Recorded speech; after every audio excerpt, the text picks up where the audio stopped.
Everyone's obsessed with estrogen when it comes to hormone therapy. But who's protecting your uterus, your brain, and your breasts while estrogen is out there doing her thing? The answer is progesterone.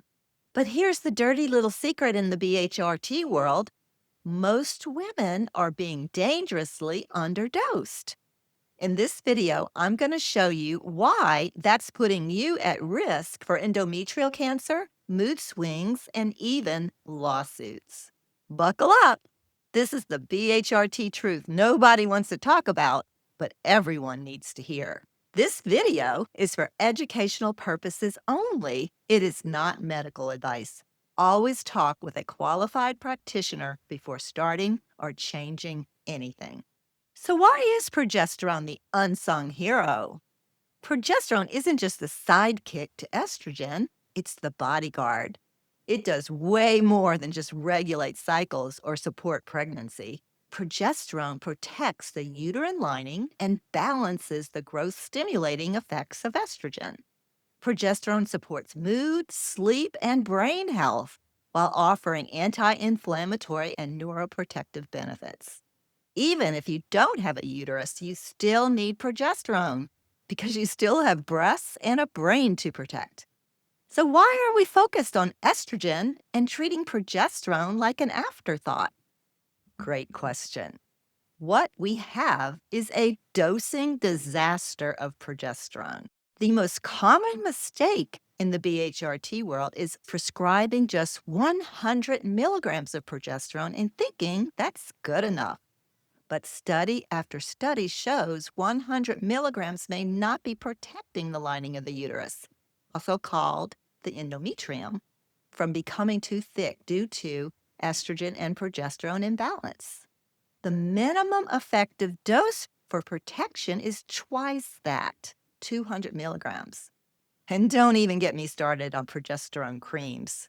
Here's the harsh truth: most compounded creams don't deliver consistent, measurable protective levels. You can't guess your way to uterine safety. You have to test.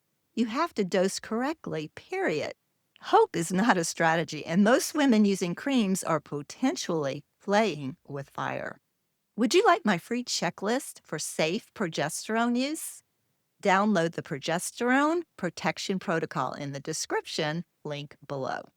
Think I'm blowing the importance of progesterone dosing and monitoring out of proportion? Wait till you hear this. A few years ago, a lawsuit rocked the industry, with a well-known physician losing her license after a patient developed metastatic endometrial cancer. The patient's warning signs were persistent vaginal bleeding and thickening of the uterine lining. This case highlights how underdosing the progesterone and poor monitoring can lead to grave consequences. So, what else can progesterone do for us?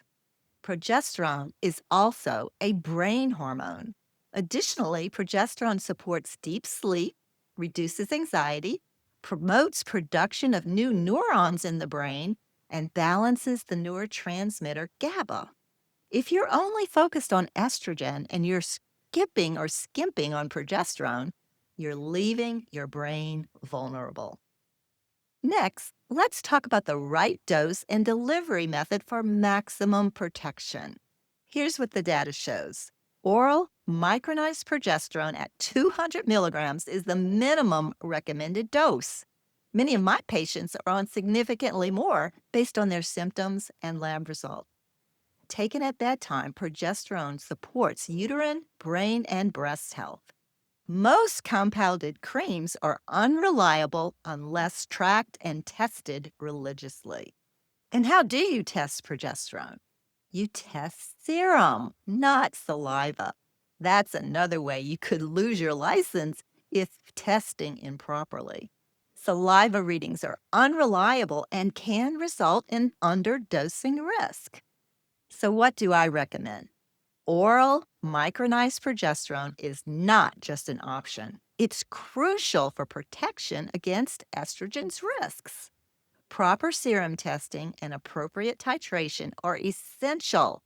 There's no room for guesswork. What should you be asking?